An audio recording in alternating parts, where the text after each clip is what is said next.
여러분 안녕하십니까. 경제현장 오늘 시작합니다.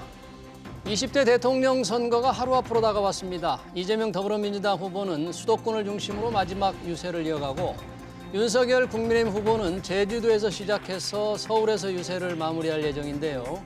이번 대선 최대 쟁점과 막판 표심을 가를 키워드들 집중 진단에서 짚어보겠습니다. 유튜브 실시간 댓글 의견 주시면 토론에 반영합니다. 오늘 토론 두 분 모셨습니다. 최창렬 용인대 교수 오셨습니다. 교수님 어서 오십시오. 안녕하세요. 반갑습니다. 그리고 배종찬 인사이트 K 연구소장 곧 합류하겠습니다. 자, 최 교수님, 네. 뭐 정말 딱 하루 남았네요. 유세 시작하자마자 이게 반나절 남았죠, 뭐 이제. 반나절 남았네요. 네. 오늘 24시까지니까요. 예, 이 각 후보들에서는 다들 승리할 것이라 이렇게 자신하고 있는데 최 교수님 보시기에 두 후보 진영의 분위기랄까, 후보 진영에서 얘기하는 어떤 판세랄까, 어떻게 지금 얘기되고 있습니까? 그래서 지금 이제 보도를 보면 예. 오늘도 쭉 이제 여러 보도가 나오던데요. 민주당은 한 뭐 3% 정도 차이로 이길 것이다. 3% 차이로 네, 이길 일단 것이다. 뭐 그 네. 정도. 뭐 이기긴 이긴다 이런 얘기고요. 네. 국민의힘은 상대적으로 조금 이제 차이를 더 많이 두는 것 같습니다. 지금 한 10% 정도 차이로 까지요? 이긴다. 8% 내지 10% 차이로 이긴다라고 지금 자체 이제 분석을 하고 있다라는 건데 예. 어느 진영이나 뭐 자신의 진영이 지금 질 것이다라고 얘기할 수는 없죠. 네. 선거 전날이기 때문에. 왜냐하면 표의 결집이라는 것도 있고 만약에 물론 이런 게 있습니다. 너무 큰 차이로 이긴다고 하면은 지지자들이 안심을 해가지고 투표장에 또 안 갈 수가 있어요. 근데 반대로 너무 또 차이가 크게 난다라고 하면 지고 있는 쪽에서 예. 전의를 상실할 수가 있거든요. 유권자들이. 예. 이걸 적절하게 얘기를 해야 되거든요. 약간 낮은 자세로 얘기하되 그러나 우리 이긴다. 예. 투표장에 갑시다라고 해서 결국은 투표장에 자신을 지지하는 유권자들이 가야 되는 거거든요.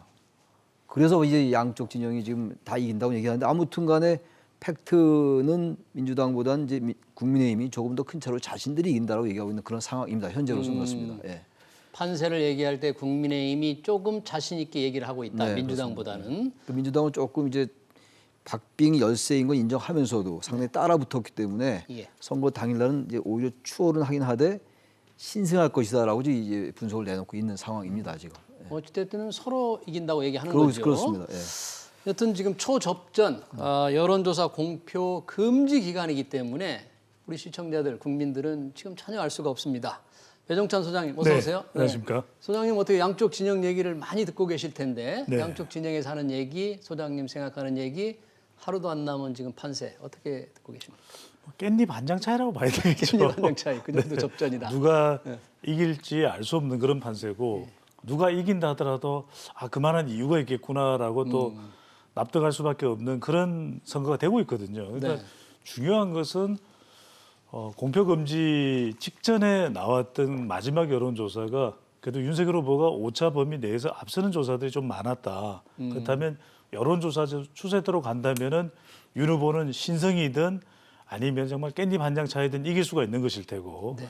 또 반전을 도모해야 되는 이재명 후보 쪽에서는 여론조사하고 실제 또 득표는 다른 것입니다. 저도 뭐 30년 가까이 여론조사를 분석을 해왔지만 예. 항상 똑같지는 않거든요. 많은 경우에 또 차이도 있는 것이고 네. 그다음에 중요한 것이 단일화로 그대로 굳히느냐 굳힐 수 있다고 보는 것이 이제 국민의힘의 판세 분석일 테고 또 아니다 역풍이고 또 여심이 변한다. 여심이 변하기 때문에 여성들의 표심이 그렇습니다. 바뀐다. 여성들의 반발 표심이 있다면 예. 그것을 통해서 반전 가능하다. 그렇지만 1%, 2% 큰 차이는 아닐 테지만 네. 그래도 이길 것이다. 이런 또 희망 섞인 전망을 더불어민주당에서는 또 할 수 있는 것이니까요. 예. 네. 자, 오늘 뭐 마지막 날 두 후보의 동선을 보니까 조금 다르더라고요. 교수님 보시기에 뭐 윤석열 후보는 제주에서 올라오고 이재명 후보는 수도권에서 있고 어떤 좀 의미가 있을까요? 아니면 어떤 전략일까요? 원래 이제 어제 윤 후보가 제주도를 가려 했다가 예. 오늘로 이제 하루 연기했어요. 어제 수도권을 갔는데 민주당에서 이제 윤 후보가 어제 제주도를 일단 연기를 하고 수도권을 온 게 그만큼 이 상황을 심각하게 보고 있다. 국민의힘이. 수도권이 결국은 워낙 유권자가 많잖아요. 그렇죠. 유권자가 많고 최대 승부처이고 서울에서 이긴 후보가 이기게 돼 있잖아요. 그동안의 쭉 선거가. 그래서 뭔가 지금 국민의힘이 쫓기고 있다라고 이제 분석 전망을 내놨는데 지금 이제 수도권에서 오늘 후보 두 후보 다 그리고 마지막 유세를 서울에서 합니다. 심상정 후보도 마찬가지고 말이죠. 그러니까 오늘 제주도에 가서 다시 한번 이제 윤 후보가 다지고 네. 제주도는 조금 글쎄 여론조사가 우리 배 소장 계십니다만 윤 후보가 조금 앞섰던 것 같, 아니 이 후보가 이재명 후보가 조금 후보가요? 앞서는 제주도 듯한 것 얘기하는? 같아요. 제주도가. 그러니까 이재명 후보는 거기에 공을 많이 들이는 건데 네. 어느 지역이나 이제 마지막까지 후보들이 최선을 다 해야 되는 거죠. 다 해야 되는 건데 동선은 아무튼간에 지금 제주도를 가서 거기서 쭉 이제 올라 북상하는 거죠. 어제 이제 이재명 후보가 그런 동선을 쭉 했거든요. 그래서 이제 예. 양 후보가 저는 그래서 동선이라는 게 이제 선거 전략이 이렇게 배어 있는 거 아닙니까? 네. 그러니까 이제 어떤 지역을 더 우선시하느냐에 따라서 더 먼저 방문하고 늦게 방문하는 건 있다 하더라도요. 어느 지역이나 다 어디에서 어떻게 차이가 날지 모르는 거거든요. 네. 그래서 그런 뭐 마지막 유세지를 서울로 정했다는 게 역시 수도권 특히 서울이 최대 승부처라는 것을 반증하는 것 같습니다. 저도 최창현 교수님과 똑같은 생각인데요. 남녀의 표심을 나눠 본다면 저는 마지막에 결정적 승부처가 되는 표심은 남심보다는 여심 쪽이다. 여심? 그리고 네. 혹시 연령으로는 또 중요한 30대, 40대, 50대 여성으로 봐야 되겠죠. 3, 4, 예. 50대 여심이다. 특히 왜 이들이 그렇습니까? 이념이나 지역보다는 이익에 근거한 정치적 효능감, 어떤 후보가 더 믿을만하고 우리의 5년간 앞으로 향후 일상에 더 이익을 가져다 줄 수 있는 후보인가. 이게 이제 여성들이 더 민감하게 반응한다는 것이고요. 또 배우자 리스크에 대해서도 여성들이 더 반응을 하죠. 그런 부분도 작동될 수가 있는 것이고 서울이 왜 중요하냐. 예. 이번 대선은 서울, 서울, 서울 이런 이야기를 하거든요. 무슨 뜻이요? 이게 노래 제목이 아니라 예. 지금 윤석열 후보도 광화문에서 마지막 유세, 예. 또 이재명 후보도 청계천에서 마지막 유세, 청계광장. 심상정 후보도 청계광장, 이재명 후보는 청계광장, 네. 심상정 후보도 홍대입니다. 상상마당. 이 이야기는 뭐냐? 이번 대선은 최 교수님 말씀하신 대로 서울이 핵심입니다. 왜? 역대 민주당 대통령 당선자 중에서 서울에서 이기지 않고 당선된 예가 없습니다. 또 한편으로는 윤석열 후보는 서울에서 격차를 최대한 벌리는 것이 중요하거든요. 예. 왜냐하면 이번 대선이 부동산 이슈가 워낙 컸기 때문에 서울에서 부동산 이슈에 영향을 많이 받았던 것이고 한편으로는 심상정 후보는 청년 세대입니다. 그래도 2030 세대 학생 인구가 많은 곳이 오늘 대학가를 돌고 있거든요. 심상정 후보. 예, 예. 네. 그렇다면 그런 동선은 다분히 자기가 얻어야 될 표가 누구인가가 분명해지는데 그렇게 본다면 지역적으로 이번 대선의 최대 중심이 되는 지역은 서울이라고 봐야 되겠죠. 네. 지역적으로는 서울 뭐 유권자가 많기 때문에 또 남녀로 볼 때는 여심, 여성의 표심, 어떤 특정 지향점이 있을 건지 후보들은 어떻게 생각하고 있을까요, 여심? 그래서 요즘 이제 이번 선거 중에서 특히 이대남, 뭐 이대녀 이런 말들이 네. 많이 있었는데요. 지금 40대에서 50대 중반까지는 아무래도 이재명 후보가 유리했던 거였거든요. 예. 예, 그 여론조사가 60대 이상은 뭐 윤 후보가 유리하고 특히 특별히 뭐 이 얘기에 대해서는 이견을 잘 달지 않거든요. 20, 30대는 이제 우리 배 소장 말씀처럼 과거처럼 이렇게 이념지향적이지가 않고 예. 이익지향적이라고 말씀하셨는데 정치적 효능감, 실용주의 뭐 이런 것들이거든요. 이념에 구애받지 않고 뭔가 자신의 이해관계나 자신의 앞날 젊은 사람들이니까 뭐 일자리라든지. 일자리 같은 거 그리고 향후 노후 생활도 그렇고 노후생활. 당장 결혼 문제도 있고 출산 문제도 있고 보육 문제로 한창 그 어려울 때가 집을 살 수 있을까 예. 없을까 이런 문제. 부동산 문제도 그렇고 그래서 이 지금 20대 30대가 과거처럼 이게 이념에서 굉장히 좀 자유로워진 거거든요. 우리 민주화가 어쨌든 절차적 민주주의가 좀 확립된 지가 30년이 넘었으니까 그 20, 30대의 표심이 어디로 가냐가 굉장히 중요한 거죠. 특히 지금 근데 이대남은 대개 윤 후보를 지지를 많이 한다고 그랬던 거 아니었습니까? 네. 여성가족부 폐지 같은 것들로 해서 이제 윤 후보가 좀 이대남의 지지를 얻었다라는 게 일반적인 분석들이었는데 지금 말씀처럼 여성들의 표심에 대해서는 의외로 분석들이 좀 적었던 것 같아요. 20, 30대 여심, 이른바 여성 표심들이 그런 점에서 정말 20, 30대 여성의 표심이 어디로 갈지가 분석의 대상에서 조금 배제돼 있었던 것 같거든요. 예. 그런 점에서 볼 때 그 유권자들의 향배도 굉장히 중요할 것 같거든요. 우리가 그냥 통칭 20, 30대 그러는데 20, 30대 내에서 여성과 남성의 차이가 좀 존재하는 건 같긴 해요. 20, 30대 안에서도 20, 30대 안에 여성과 이른바 남성. 젠더별로. 예. 그게 뭐 젠더 갈등이라는 측면이라고 말하고 싶지는 않습니다만 예. 그런 것들을 우리는 무시할 수 없을 것 같긴 합니다. 네. 짧게 보태고 싶은데 그래서 예. 중요한 것이 뭐 내일이 이제 선거일입니다. 네. 이제 사전 투표는 이미 했고 그렇다면 20대, 30대 남성은 2대남, 3대남 그래서 이준석 국민의힘 대표가 견인하는 유권자층이거든요. 그래서 중요한 것이 20대, 30대 여성들은 반발 심리에서 여성가족부 폐지다, 병사 월급 200만 원이다. 이게 또 표심에 영향을 줄 수가 있거든요. 또 페미니즘 논란도 좀 있었죠. 그렇습니다. 네. 그렇다면 중요한 것이 20대, 30대가 그 반발 심리로 이재명 후보를 선택했을지 여부, 그리고 실제로 20대, 30대 여성들의 투표율이 얼마나 될 것인가. 이 부분이 이제는 이번 선거에서 아주 중요한 포인트가 될 수가 있는 것이죠. 네. 20대, 20, 30대의 여성의 표심이 과연 누구를 선택할지 내일 주목이 되네요. 그렇긴 한데 지금 선거 막바지에 들어가서 문제가 되고 있는 게 또 대장동입니다. 김만배 네. 녹취록 파일 공개가 됐잖아요. 뭐 이게 누가 몸통이다 아니다 서로 공방이 치열한데 마지막 날까지 이 공방 혹시 표심에 영향을 좀 줄까요? 이미 대장동에 관련된 사안들은 워낙 많이 보도가 됐었고 또 굉장히 복잡한 구조고 예. 녹취록이 이렇게 선거 과정에서 많이 나온 적도 없었어요. 예. 녹취록 선거라고 얘기할 정도로. 그래서 어제 오늘 또 이제 그 대장동에 관련된 녹취록이 나왔잖아요. 예. 부산저축은행 부실 대출 사건 때 결국 윤 당시 중수부 과장이 예. 봐줬다 뭐 이런 얘기 또 이제 나온 그렇죠. 건데 거기서 국민의힘은 그렇지 않다. 2021년도 작년도 11월에 검찰이 그 조 씨를 이제 검찰 신문서에 조 씨가 윤 검사를 만난 적이 없다. 조 씨라는 게 대출 브로커죠. 네, 그렇죠. 네. 조모 씨라는 분. 또 그렇게 얘기를 하고 있단 말이죠. 그러니까 이런 부분들이 워낙 주장들이 엇갈리고 있고요. 어떤 그 국민의힘의 김은혜 공보단장이 얘기한 거 보면 어차피 검찰 신문서는 맞단 말이죠. 근데 이 녹취록이라는 게 지금 굉장히 서로에게 불리한 게 많이 나왔어요. 그러니까 녹취록과 김은혜 의원이 주장한 검찰 많이 신문조사가 상치되죠. 다르다. 상충되는 거죠. 그거죠. 네. 조 씨가 이때 윤 검사를 만나지 않았다고 얘기를 만나지 하니까 않았다. 검찰 신문에서. 근데 아무튼 지금 이 대장동 사건이라는 게 워낙 지금 워낙 많이 9월 달에 8월 말인가 처음 보도된 걸로 제가 알고 있거든요. 네. 거의 반년이에요, 반년. 근데 아무것도 입증된 게 없어요. 그래서 저는 이미 이제 대장동 사건에 대해서는 이미 다 판단을 내린 것 같아요. 윤 후보를 지지한 유권자들이. 유권자와 이재명 후보를 지지한 유권자들은 각자 그걸 가지고 이제 와서 표심이 바뀔 것 같지는 않다는. 그래요? 물론 글쎄 전 뭐 지금도 부동층은 정치 좀 무관심층이라고 봐야 될 것 같은데 예. 이런 분들이 또 투표의 마음이 돼서 이런 녹취록이 또 결정을 할 수도 있습니다만 저는 상대적으로 대장동 사건 가지고 지금 마지막 이제 오늘이잖아요 이제. 그렇습니다. 네, 마지막이기 때문에 네. 지금 그것이 큰 변수가 될 것 같지 않다라고 생각합니다. 네, 민주당에서는 그런데 어제부터 이 녹취록을 가지고 상당히 군부를 계속 떼고 있는데 뭔가 이 좀 아까 말씀하신 대로 지지율을 뒤엎기 위한 굉장히 중요한 자료가 나왔다 이렇게 지금 공격하고 있는 거죠. 그런 중요한 지점이 될지 안 될지는 뭐 단언할 수는 없지만 네. 이미 웬만큼 대장동과 관련된 부분은 반영될 부분은 다 반영돼 있다.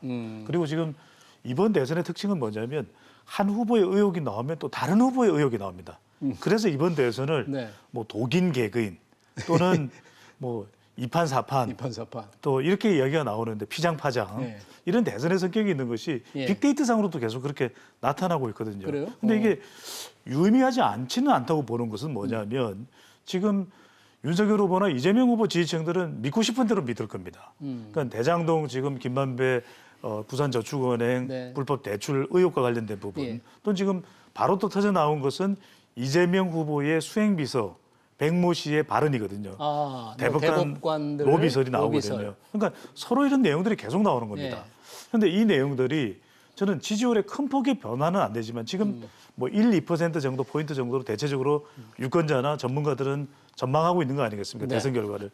그렇다면 이게 아직까지 표심을 결정하지 않은 이른바 MZ세대 부동층 그리고 여성 30대, 40대, 50대 여성 예. 그리고 중도층입니다. 왜냐하면 예. 중도층은 안철수 후보와 윤석열 후보 사이에 단일화가 있었기 때문에 이들의 표심의 향방이 어디일지도 상당히 궁금해지지 않습니까?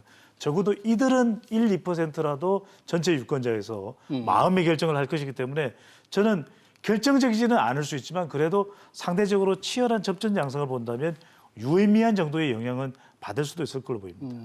한때 이 유세를 시작할 때는 네거티브 공방을 안 하겠다고 선언도 했는데 결국은 이 네거티브 공방으로 기우는 게 마지막 어떤 1%를 뒤집는 요소라고 생각하는 모양이에요. 끝까지 그렇죠. 보는 거 보면. 그리고 이제 네거티브라는 건 뭐 항상 있었죠. 예. 모든 선거에서나. 네거티브라는 거는 이제 흑색선전, 마타도하고 좀 다른 거긴 해요. 상대방에 제기됐던 상대방에게 제기된 좀 불리한 요소들 예. 그거에 대해서 입증을 해내면 상대방의 표가 떨어지니까 이쪽 표가 오는 거니까 검증이라고 볼 수가 있는 건데 예. 이번에 네거티브는 뭐 그런 측면보다는 너무나 많이 이렇게 입증되지 않은 근거도 없는 이런 게 너무 많이 나왔어요. 네. 녹취록 같은 경우도 그게 어떠한 경위와 어떠한 상황에서 녹음이 됐으며 그 앞뒤 맥락이 다 뭔지를 알 수가 없거든요. 예. 그러니까 이제 언론도 그걸 거두절미하고 자꾸만 보도하는 경향이 있고 예. 또 좀 다른 얘기는 합니다만 그 진영에 있는 사람들이 라디오 방송에서 한 말이 포털에 막 떠다닌단 말이에요. 뭐 엄청난 말이나 한 것처럼. 예. 그 내용을 보면 별것도 아니에요. 근데 무슨 다음이나 네이버에 막 딱 뜨니까 이게 엄청난 말인 것 같이 서로 또 공방하고 좀 그래서 이건 좀 다른 얘기 언론도 좀 반성해야 된다. 포털이고 아무나 라디오에서 한두 마디 한 걸 막 얘기를 하고 말이죠. 좀 이른바 이름이나 유명인사들의 말을 그것 좀 전 시정이 돼야 될 거라고 보고 대선 이후에 아무튼 간에 네거티브가 하여튼 이번 선거를 전체를 관통했던 거였다는 건 부인할 수 없을 것이고 예. 그 중에서도 이 대장동 사건 전 반드시 규명돼야 된다. 나중에 누가 이기든 간에 누가 이기면 또 이게 하나가 어느 쪽이 이기는 거에 따라서 대장동 사건이 좀 위험해질 수 있을지 모르겠으나 양측이 다 특검하자고 얘기했고 예. 그리고 대선 바로 이틀 하루 전까지도 지금 민주당은 특검하자는 거 특검하자고 아닙니까? 그러는 거죠. 반드시 특검해서 예. 밝혀라 이건 진짜. 예. 윤석열이 잘못했든 이재명이 잘못했든 밝혀야 되는 것이고 예. 이건 네거티브가 아니다. 반드시 밝혀야지 진실을 역사의 밝혀내야 진실을 밝힐 수 된다. 있는 거지. 그래야 화해도 할 수 있는 거고 용서도 네. 할 수 있고 이런 것이죠. 이거 적대 넘어가면 안 된다. 그러니까 이건 네거티브라고 뭉뚱 그것도 아니고 누구나 하나 지금 거짓말 하고 있는 거거든요. 네. 저는 좀 다른 얘기입니다만 그 부분 좀 강조하고 싶습니다. 근데 예. 그럴 수밖에 없는 대선이라고 보는데 그런 이유가 너무 이제 유권자들이 많이 속아왔던 거죠. 속아왔기 때문에 더 이상 선거도 그렇고 정치권도 그렇고 믿을 수가 없는 겁니다. 지난해 재보궐선거도 보면은 LH 사태 아니 믿었건만 이런 사태가 터지다니 네. 이번 대선이 세 가지가 없거든요. 하나는 시대 정신이 없습니다. 시대 정신이 없다. 또 하나는 뭐냐면 핵심 공약이 없습니다. 핵심 역대 공약이 대선을 보면 수도 이전이다 또는 그 세금 또 줄이는 것 이런 좀 핵심 공약들이 있었거든요. 네. 그런데 이번 대선의 경우 핵심 공약 또 마지막으로는 인재 영입이 없는 겁니다. 왜? 인재 영입도 다 속보이는 것이 표 얻으려고 하는 인재 영입이다 보니까 유권자들이 반응하지 않는 겁니다. 예. 그러니까 뭔가 공약을 내놓아도 유권자들은 더 이상 믿을 수 없다. 뭐 아파트 300만 호 공급 공약 어느새 지어 예. 어디다 지어 예. 나한테 오는 거야 믿을 수가 없는 거죠. 그래서 예. 그러니까 네거티브가 될 수밖에 없는 대선의 성격이 됐던 거죠. 예. 그러니까 유력 두 후보가 모두 국회 경험이 없습니다. 국회 경험이 전혀 없죠. 국회 경험이 전혀 없는 영선 후보거든요. 예. 그러니까 이런 부분들이 정말 대한민국에 인재들이 많다고 이야기했는데 정작 유력 후보로 이 인재라고 인정할 수 있을 만한 경력을 갖춘 인물이 정작 없더라. 이런 것도 네거티브로 흘러갈 수밖에 없는 이유가 됐던 것이죠. 네. 이제 누군가가 당선이 되면 정말 국정을 이끌어갈 인재를 제대로 좋은 인재를 이제 영입을 해야 되겠군요. 그동안의 유세를 위해서 승리를 위해서 인재 영입이 좀 적었다면. 자, 22일간의 공식 선거운동 오늘 밤으로 이제 끝나는데 한번 뒤돌아 보면 최 교수님 어떻습니까? 두 사람의 스타일도 다르고 뭔가 이 정치 경험도 전혀 없는 분들의 어떤 유세 기간의 변곡점이랄까 중요한 터닝 포인트라든지 어떻게 평가를 할 수 있을까요? 글쎄요, 최대 변수가 이제 뭐 단일화, 단일화. 네. 토론회 이렇게들 다 꼽았었거든요. 예. 단일화는 마지막까지 일단 성사됐어요. 이쪽에 이재명, 김동연 단일화가 됐고 윤석열, 안철수가 단일화가 됐는데 네. 이 단일화가 이제 어떻게 영향을 미쳤는가는 결국 뭐 결과론적으로 해석이 될 수밖에 없을 것 같아요. 나중에 이제 선거 결과를 보아야 될 것 같은데 아무튼 국민의힘의 입장에서 본다면은 그 선대위 해체하는 과정, 김종인 전 비대위원장과 윤석열 후보와의 그 불화하는 과정, 결합하는 과정 이런 결국 선대위가 해체됐단 말이죠. 네. 윤핵관 논란이 있었고 그리고 또 단일화를 안철수 후보가 제안했는데 13일 날 2월 13일, 20일 날 또 스스로가 또 결렬 선언하고 예. 또 3월 3일 날은 단일화가 또 성사되고 이런 점이 하나 있었고 민주당 같은 경우는 오히려 이제 국민의힘보다는 그런 굴곡은 좀 적었던 것 같아요. 단지 이낙연 전 대표하고 이제 원팀을 만드는 것 이런 부분들이 좀 늦어진 건 있습니다만 정세균 전 네. 국회의장 같은 경우는 일찍이 합류가 됐고 크게 변수가 됐지는 않았던 것 같고 네. 그러니까 민주당의 경우는 국민의힘보다는 상당히 이 굴곡이 좀 적었던 것 같아요. 상대적으로 이 국민의힘 쪽에 그게 많았던 것 같고 특히 이제 김혜경 씨 이재명 후보의 부인 법인카드 김혜경 논란이 컸던 것 여사의, 같고요. 네, 법인카드. 또 윤석열 후보의 부인인 김건희 씨의 허위 이력 게재 문제라든지 도이치모터스 주가 조작에 연루된 의혹 아니냐 뭐 이런 것들. 이건 여전히 결국은 무슨 뭐 변수일 겁니다. 이미 예. 유권자들의 마음속에 이미 정했을 거예요. 뭐 최종적으로 어떤 것들이 오는 것이냐 사법적 판단이 내려지지 않아서 모르겠습니다만 유권자 마음속에 다 정해졌을 것이고 아마 그런 점들이 이번 선거의 큰 변곡점들이 아니었겠는가라는 생각이 듭니다. 두 후보 부인들 유세 현장에서 볼 수도 없고 사전 투표도 따로따로 하고 정말 특이한 모습이었는데 네. 두 후보의 의혹 각자 좀 심각해요. 두 분 다 그 그렇습니다. 의혹은 영향을 많이 주고 있는 거죠 지금. 그렇습니다. 이제 뭐 지지율에 또 득표에 반영이 될 겁니다. 예. 그런데 이번 대선을 보면은 사람, 통합, 협치 이야기를 안 할 수가 없는 것이 예. 선거 내내 사람 리스크가 불거졌습니다. 그러니까 사람이 자원인 국가가 대한민국이거든요. 지금 우크라이나 사태가 터지니까 유가 상승되고 네. 또 인플레 우려가 되고 이런 상황에서도 믿을 건 대한민국은 사람밖에 없지 않습니까? 인재의 힘. 근데 SBS, BGS도 계속 강조를 하고 있고요. 근데 그런 걸 보면 선거 내내 윤석열 후보의 지지율이 푹 꺼질 때는 사람 리스크였습니다. 이준석 국민의힘 대표와의 파동, 선대위 파동, 그렇죠. 그리고 배우자인 네. 김건희 씨 파동, 또 이재명 후보도 설명절을 전후해서 부인의 네. 또 과잉 의전, 법인카드 의혹이었거든요. 네. 그러다 보니까 아니 본선거일이 내일인데 네. 영부인이 될 배우자, 유력 후보의 배우자가 등장도 못합니다. 그렇죠. 이런 대선이 있나요?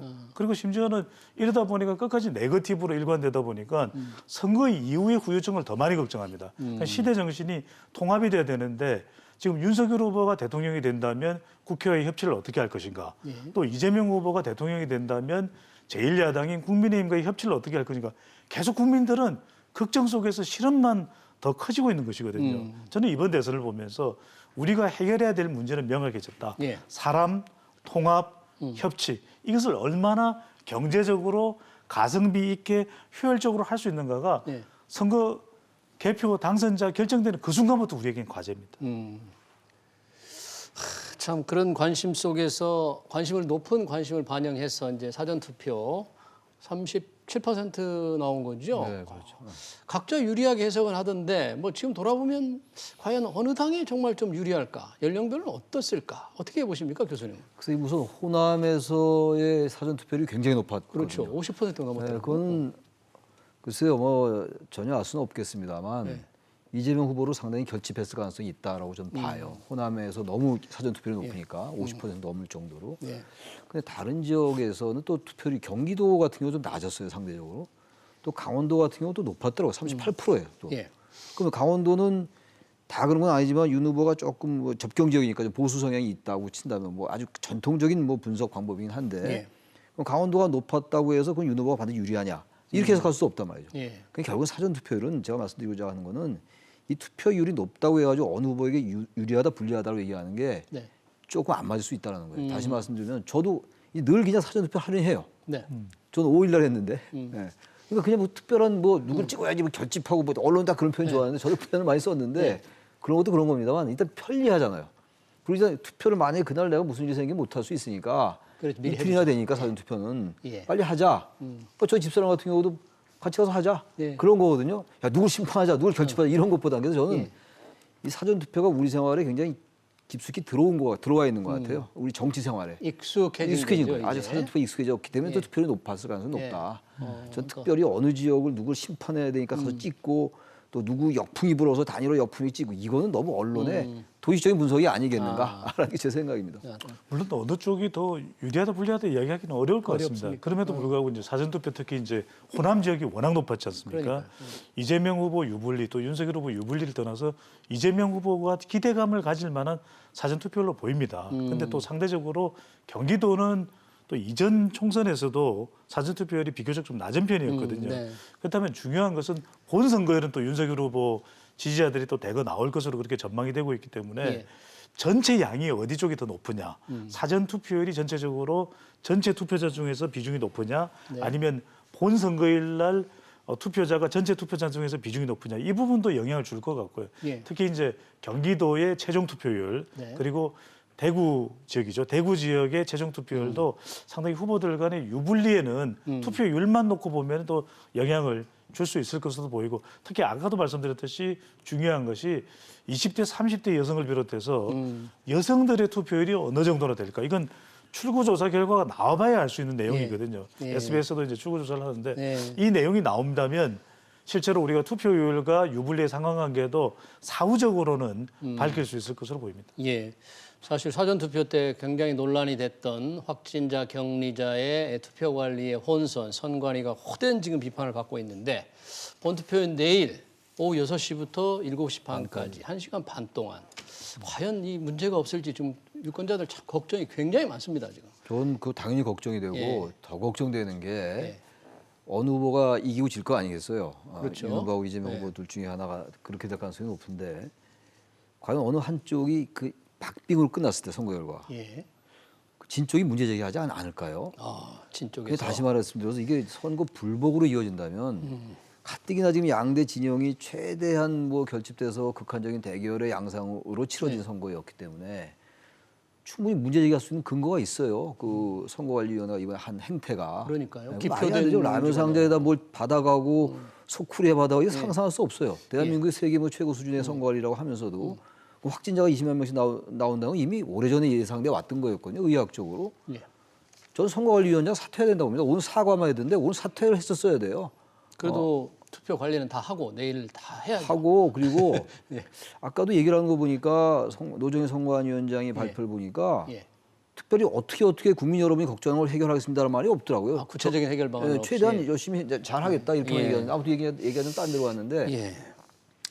불복 논란이 제기되면은 뭐 통합협치 말씀들 다 하는데 통합협치는 온당한도 없어요. 정말 차라리 어느 한쪽이 좀 크게 이기면 예. 그런 대로 그것도 문제가 될 수 있지만 반드시 문제 제기할 거예요, 어느 진 쪽이. 그래도 어떻게 워낙 차이가 크면은 그 논란이 좀 사그라들 수 있는데 워낙 차이가 적다면 지난 4.15 총선 때 부정선거라는 걸 지금도 주장하는 사람도 있거든요. 아직도 그런 분이 있더라고요. 저는 뭐 전혀 0.1%도 저는 동의하지 않습니다만 개인적으로. 근데 그런 주장하는 사람들이 봐라 이게 다 부정선거의 근거 이런 것들이었다고 할 그게 더 걱정이에요. 내일 그 당장 동선이 겹치지 않게 하는 것도 걱정. 6시까지 투표인데 6시부터 7시 반까지 또 투표하는 거 아닙니까? 그렇습니다. 네. 강의할 때 이런 게 있어요. 6시에 수업이 끝나는데 6시에 또 수업이 있어요. 그런 뭐 거는 서로 비슷해요. 들락날락 부딪히는 거죠. 아니 학생들이 강의실 옮겨가야 될 거 아니에요. 그거 없이 10시 반에 수업이 끝나는데 10시 반 또 수업. 그래서 제가 되게 뭐라고 했던 기억이 있어요. 교무처 이게 무슨 시간표로 짜느냐 그랬던 기억이 있는데 이게 내일 그런지 6시에 투표가 끝나는데 6시부터 다시 이 선관위가 이렇게 하면 너무 무책임하다. 그 말씀 다시 한번 제가 드립니다. 저는 이 말씀은 짧게라도 꼭 좀 드려야 될 것 같아요. 왜냐하면 선관위가 책임을 피하기 어려울 것 같습니다. 리허설을 해보면 많은 사람들이 일반인들까지도 이런 문제가 있을 거라고 예정되는 위험성에 대해서 우려에 대해서 제기를 했었거든요. 네. 자, 그건 뭐 이제 지나간 일이니까 진상 규명이 돼야 될 거고 가장 중요한 건 저는 시간 관리입니다. 내일 제발 재촉해서는 안 됩니다. 왜냐하면 6시까지 비확진자 투표라고 이야기를 하더라도 6시까지 마감하기 힘들거든요.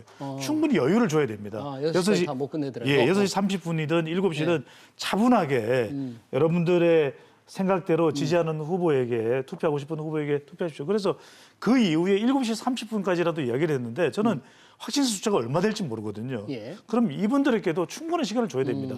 8시까지든 투표소에 방문을 이미 도착이 돼 있는 확진자라면 8시든 8시 반까지는 뭐 재촉하지 말고 조급하지 않게 투표할 수 있는 그 여유를 알리고 관리하는 것이 저는 반드시 필요할 것으로 보입니다. 내일은 이제 방송 3사의 출구조사나 개표 시작 자체가 늦어질 것 같아요. 그럴 것 같아요. 지금 확진자들 투표 시간 7시 반인데 뭐 7시 반에 다 못 끝날 수도 있잖아요. 이 승자를 아는 것도 상당히 늦어질 것 같네요. 자, 마지막으로 두 후보 공약 중에서 두 분께 여쭤보고 싶은 게 뭐 어필을 가장 잘했다거나 또는 좀 가장 황당하게 생각되는 공약 한두 개씩 좀 들어줄 수 있습니까? 저는 일단 두 후보가 이제 부동산 정책을 많이 내놨어요. 네. 근데 워낙 이제 이번에 문재인 정부의 부동산 정책 실패가 공급 부족이 있었는데 너무 수요만 관리한 거 아니냐 이런 문제에는 다 동의했단 말이에요. 그러니까 이제 공급치를 내놨는데 너무 황당하게 너무 많이 놨어요. 이재명 후보 300만 원을 내놨는데 311만 원. 311만 원 그게 가능할 것 같지 않아요. 전 건설 전문가는 아닙니다만. 물론 윤 후보도 뭐 200만 원과 250만 원. 250만 원. 거기서 아까 뭐 도킹객 말씀하시는데 거의 비슷하단 말이에요. 전 이거는 좀 실현되지 않을 가능성이 높다. 실현되지 그러니까 이건 뭐 그냥 일단 지르고 보자면 이랬던 것 같고 네. 기본소득 같은 경우도 청년들에게 100만 원씩 주겠다. 그게 가능할지 모르겠고 또 이제 윤 후보 같은 건 이재명 후보 얘기고요. 이재명. 윤 후보 같은 경우는 병사봉고 200만 원 200만 얘기를 했는데 그거 잘 안 될 것 같기도 하고. 모르겠어요. 공약이라는 게 100% 지켜지는 건 아닙니다만 그런 생각이 일단 납니다. 예. 우리 배 소장님은 어떻습니까? 좀 이 말씀은 반드시 드려야 될 것 같아요. 저는 우리 경제 채널을 너무 좋아하는데 예. 왜냐하면 그냥 표를 얻기 위해서 막 쏟아냅니다. 이재명 후보도 뭐 탈모 공약, 예. 임플란트 공약 좋죠. 솔깃합니다. 예. 그리고 이 윤석열 후보의 병사 월급 공약, 또 부모 급여 공약 중요한데 너무 잘 아실 거예요. 진행자께서도 아시겠지만 대통령이 좌우할 수 있는 예산만이 그다지 많지 않습니다. 우리 600조 예산에서 예. 대통령이 아마 손댈 수 있는 한 10% 내외일 겁니다. 그러니까 우리 국민들이 잘 모르는 게 대통령이 마음대로 할 수 있을 게 천만의 말씀이에요. 예. 예산이 이미 결정된 게 많거든요. 그럼 저는 10%면 60조 정도니까 그걸 5년 하면 5, 6, 30, 300조 내에서 구성을 해서 정말 이렇게 예산을 편성할 수 있는 공약입니다를 더 명확하게 이야기하고 전문가의 좀 평점을 달았으면 좋겠어요. 네. 그래서 정말 우리 유권자들이 잘 모르거든요. 네. 그렇다면 그것에 대해서 속지 않고 누구의 이 공약이 정말 현실 가능성한가 그 평가를 내리게 만들어야 되겠죠. 알겠습니다. D-1 여러분의 소중한 한 표를 행사하기를 바랍니다. 지금까지 최창렬 용인대 교수 그리고 배종찬 인사이트 K 연구소장이었습니다. 좀 고맙습니다. 감사합니다. 네.